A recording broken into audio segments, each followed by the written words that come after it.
AI is a big thing and I think will only get bigger. I know I'm powerless to stop it, so enjoy dabbling with it while waiting for it to eventually render me obsolete. I'm someone who likes making things. This does mean I'm happy to use AI when it enables me to do that. But it also means I like making things, and why would I want AI to do the fun bits of that for me? So I just get it to do the bits that I hate. Kind of like a digital Mr. Muscle. I'm receiving so many comments accusing me of AI generating my voice, but I'm not. I don't think it's quite up to that stage just yet. And I also kind of enjoy the narrating part of my video making process. It's not so fun when I have to go back and to revise bits of my videos, which I do with almost every video I make, because when I re-record my voice, it can sound different if I'm sat ever so slightly differently relative to my microphone, and so edits can sound obvious. And then, rather ironically, they're accused of being AI generated. Here's the thing, people, if I AI generated my voice, it wouldn't have those obvious variations between segments. So I like making things, but I don't like making all things, so I'm happy to use AI to help with the bits I don't want to do myself. It's odd that that's a controversial take, but I guess everybody's a bit worried about AI and hates being tricked by it and assumes that any use of AI is there to trick them in some way, even if it's used in a perfectly reasonable way and for a logical purpose in order to enable a human to produce something creative. Take artwork, for instance. I like making games, and unfortunately, making artwork for it is a part of it that's required, and I'm not particularly fond of that part. I've done it in the past and I've been told it's subpar and I'm like, yeah, I don't care, it's just a means to an end for me. And that makes it the perfect candidate for AI to do for me in order to save me time and to maybe even improve the result. My dad likes making music. He makes about 100 songs a year. Despite the quantity, they're not AI generated, he just enjoys making them, and then releasing an album every few months. It's beautiful, he's not doing this for the fame or for the money, he just loves doing it. And I like it because it's royalty-free music I can use in my videos, and it's nice to see him doing something creative. I know you're also fond of this one of his. But making music also requires cover art for the albums. And I think you can see how, for a musician, this can be an inconvenience rather than always being something that you want to invest time into. So my dad comes to me with an idea of what he wants, and I go about creating the album art using tools at my disposal.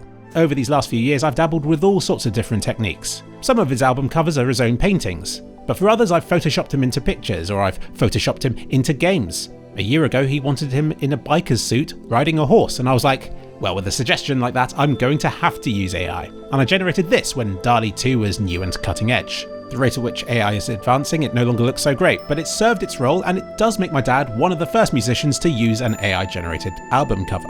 Has AI stolen this job from somebody else?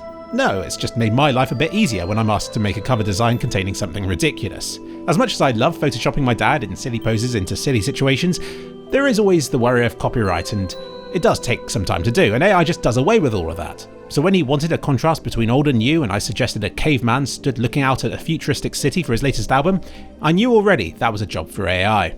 And so I sketched out some rough ideas, and thought he'd pick and choose the elements he liked for me to generate using AI and to combine together into a finished image. None of these sketches were great or detailed, but I hoped they just established what he might want.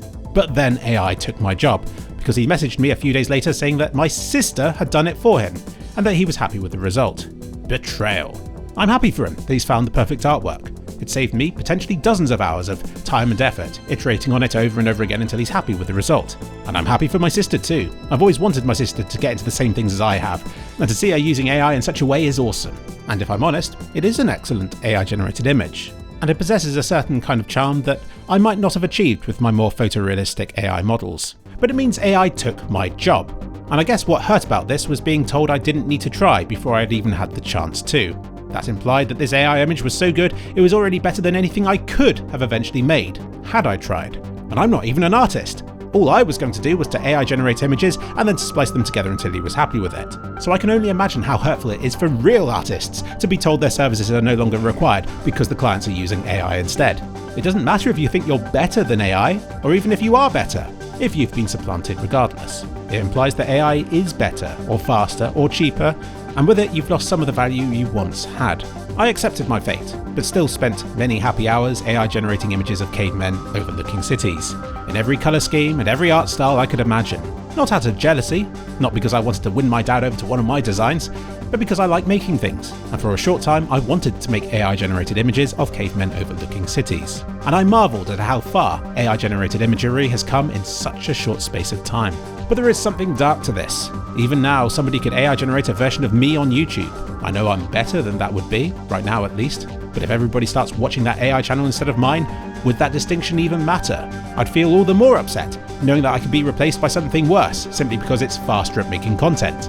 And that's all it took for it to overtake all my skills and effort, and to become the preferred option for my audience. And then after all that, when I've been beaten by an AI replica and I'm left with just a tiny fanbase watching my original content, that I'm still making because I want to, the final nail in the coffin will be when I look at the 7 comments left under my latest video, and for them to dismissively be accusing me of AI generating my content anyway.